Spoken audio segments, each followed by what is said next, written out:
بسم اللہ الرحمن الرحیم الحمدللہ رب العالمین والصلاة والسلام علی سید المرسلین وعلی آلہ وازواجہ وذریاتہ اجمعین۔ جنت میں موسم کیسا ہوگا، جنت میں تخت کیسے ہوں گے، اور جنتیوں کے کھانے کا ذکر اور پھلوں کا ذکر جو ہے وہ ارشاد فرمایا جائے گا۔ سب سے پہلے کہ جنت میں موسم کیسا ہوگا، اس کے لیے قرآن حکیم میں ارشاد فرمایا گیا لا یرون فیہا شمسا ولا زمہریرا، نہ وہاں پر سورج ہوگا اور نہ ہی سورج کی تپش ہوگی اور نہ ہی سردی ہوگی۔ حضرت ابن مسعود رضی اللہ تعالی عنہ بیان فرماتے ہیں کہ جنت سکون بخش ہے، نہ اس میں گرمی ہے اور نہ ہی اس میں سردی ہے۔ یا زمہریرا سے مراد چاند یا چمکتے ستارے ہیں۔ اس کا مطلب یہ ہوگا کہ جنت خود روشن ہے اور یہ رب العالمین کے نور سے جنت منور ہے، اس کو نہ سورج کی ضرورت ہے اور نہ ہی چاند کی ضرورت ہے۔ جنت میں جو تخت ہیں اس کے بارے میں قرآن حکیم میں ارشاد فرمایا گیا فیہا سرر موضونہ، کہ اس کے جو تخت ہیں وہ سونے کے بنے ہوئے ہیں۔ فیہا سرر مرفوعہ، اور یہ فرش اور یہ جو مسندیں ہیں، یہ جو تخت ہیں اونچے ہوں گے۔ فیہا سرر مصفوفہ، اور یہ جو جنت کے تخت ہیں وہ قطار در قطار لگے ہوں گے۔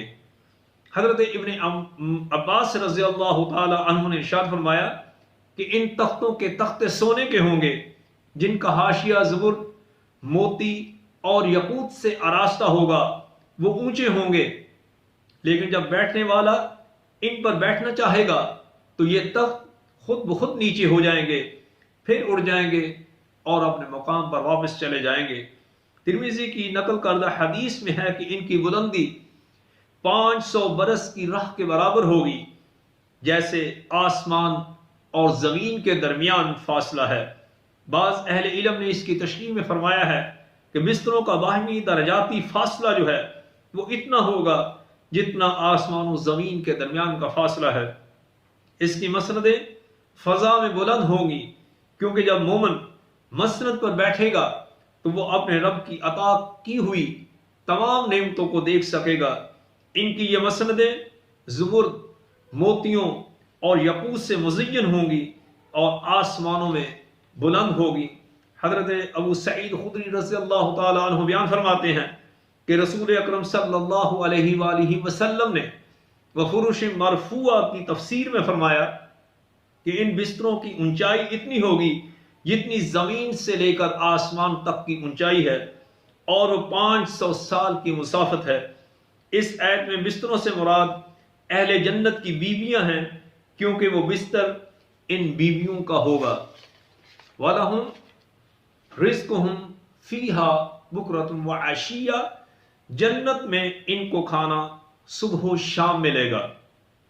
ان کا کھانا جو ہے صبح و شام ملے گا۔ جنت میں ہر طرح کا رزق یا فراغت اور سکھ حاصل ہوگا۔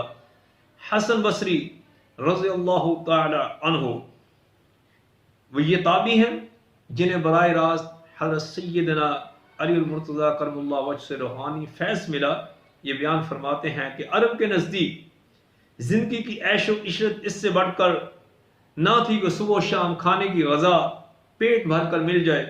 اس لیے اللہ رب العزت نے عرب ہی کے محاورے کے مطابق اہل جنت کے لیے صبح و شام رزق ملنے کا تذکرہ فرمایا، ورنہ حقیقت میں ہر قسم کے عیش کا حصول مقصود ہے۔ ابن مبارک نے ضحاک کا قول نقل کیا ہے کہ رات و دن کی مقدار کے مطابق ان کو رزق ملے گا۔ حکیم ترمذی نے النوادر میں حضرت ابو قلادہ اور حضرت حسن کی روایت سے بیان کیا کہ ایک شخص نے عرض کیا یا رسول اللہ صلی اللہ علیہ وآلہ وسلم، کیا جنت میں رات ہوگی؟ فرمایا ہاں، وہاں تو محض نور کی چمک ہوگی، صبح کا شام پر اور شام کا صبح پر نور وارد ہوگا۔ اللہ کی طرف سے نمازوں کے ان اوقات میں جن میں وہ نمازیں پڑھا کرتے تھے، عجیب تحفے ان کے پاس آئیں گے۔ اور فرشتے ان اوقات میں ان کو سلام پیش کریں گے۔ جنت میں پھل جو ہیں ان کا تذکرہ فرمایا گیا، وَنَخْلٌ وَرُمَّانٌ، اور کھجور اور انار ہوں گے، فی سدر مخضود، اور بیریاں ہوں گی جو بغیر کانٹوں کے ہوں گی، وَطَلْحٍ مَنضُود، اور تہبتہ کیلے ہوں گے، من نخیل وعناب، اور انگور ہوں گے اور کھجوریں ہوں گی۔ بغوی نے حضرت ابن عباس رضی اللہ تعالی عنہ کا قول بیان کیا کہ جنت کے کھجوروں کے درختوں کے تنے سبز زمرد کے اور پتے سرخ سونے کے ہوں گے، ان کے ریشوں سے اہل جنت کے لباس اور جوڑے بنائے جائیں گے، اور ان کے پھل مٹکوں یا ڈولوں کے برابر ہوں گے، دودھ سے زیادہ سفید، شہد سے زیادہ میٹھے، اور مکھن سے زیادہ نرم ہوں گے، اور ان کے اندر گٹھلی بھی نہیں ہوگی۔ جنت کے اندر ایک چھوارے کی لمبائی جو ہے وہ 12 ہاتھ ہوگی۔ یہ بھی حضرت ابن عباس رضی اللہ تعالی عنہ کا قول ہے کہ جنت کے ایک انار کے ارد گرد بہت سے آدمی جمع ہو کر سب مل کر اس کو کھائیں گے۔ اگر کھانے کے لیے کسی کی زبان پر کسی چیز کا ذکر آ جائے گا تو وہ فوراً چیز اس کو مل جائے گی۔ آپ ہی سے ایک اور روایت ہے کہ رسول اکرم صلی اللہ علیہ وآلہ وسلم نے ارشاد فرمایا، میں نے جنت میں ایک اتنا بڑا انار دیکھا کہ جیسے اونٹ جس پر پالان کسا ہوا ہو، فی سدر مخضود، یعنی کہ جنت میں ایسی بیریاں ہوں گی جن پر کانٹے نہیں لگے ہوں گے۔ اللہ تعالیٰ ان کے کانٹوں کو کاٹ دے گا اور ہر کانٹے کی جگہ پر ایک پھل پیدا فرما دے گا۔ ان کانٹوں میں پھل اگیں گے اور ہر پھل سے بہتر ذائقے نکلیں گے، اور ان میں سے کسی کا رنگ دوسرے سے نہیں ملے گا۔ جنت میں پھیلے ہوئے لمبے سائے ہوں گے، چھلکتے ہوئے جام ہوں گے، یعنی آبشاریں ہوں گی۔ جنت کے درختوں کے سائے ہمیشہ قائم رہیں گے، کبھی ختم نہ ہوں گے۔ تمام جنت سائے والی ہے، وہاں دھوپ نہیں ہوگی، وہاں اس طرح کا وقت ہوگا جیسے صبح کا وقت ہوتا ہے۔ وظل ممدود، یعنی کہ لمبے لمبے سائے ہوں گے۔